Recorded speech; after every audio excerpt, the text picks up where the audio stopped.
एड़िया में लागल बा घुघुरवा चलबी कइसे।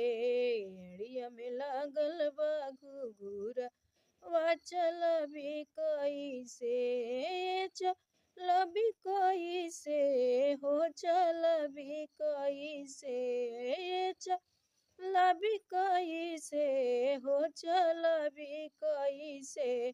एड़िया में लागल बा घुघुरवा चलबी कइसे।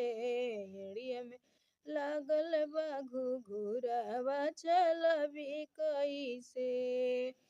अंगना सासु लड़े दुअरा ससुर लड़े। अंगना सासु लड़े दुअरा ससुर लड़े। सेज पर लड़ेला बलमुआ जियबी कइसे। सेज पर लड़ेला बलमुआ जियबी कइसे। ए जियबी कइसे हो जियबी कइसे। जियबी कइसे हो जियबी कइसे। एड़िया में लागल बा घुघुरवा चलबी कइसे। एड़िया में लागल बा घुघुरवा चलबी कइसे। घर में जहरो नहीं जहर खाए के मरी। घर में जहरो नहीं जहर खाए के मरी। निगचा नइखे नाई हरवा नैहर जाय के रही। निगचा नइखे नाई हरवा नैहर जाय के रही। एड़िया में लागल बा घुघुरवा चलबी कइसे। एड़िया में लागल बा घुघुरवा चलबी कइसे। चलबी कइसे हो चलबी कइसे।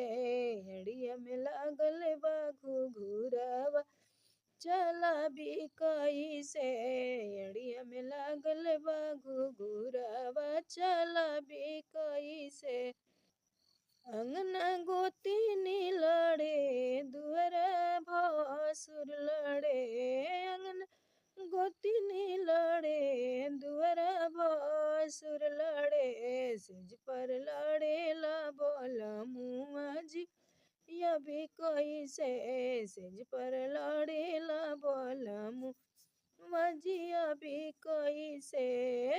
जियबी कइसे हो जियबी कइसे। जियबी कइसे हो जियबी कइसे। एड़िया में लागल बा घुघुरवा चलबी कइसे। घर में माचिसो नहीं माचिस बारी के जरी। घर में माचिसो नहीं माचिस बारी के जरी। निगचा नइखे नाई हरवा नैहर जाय के रही। निगचा नइखे नाई हरवा नैहर जाय के रही। एड़िया में लागल बा घुघुरवा चलबी कइसे। एड़िया में लागल बा घुघुरवा चलबी कइसे। धन्यवाद बहनों। अगर हमारी झूमर गीत अच्छा लगी तो लाइक कमेंट सब्सक्राइब करब जा आगे बढ़ाई।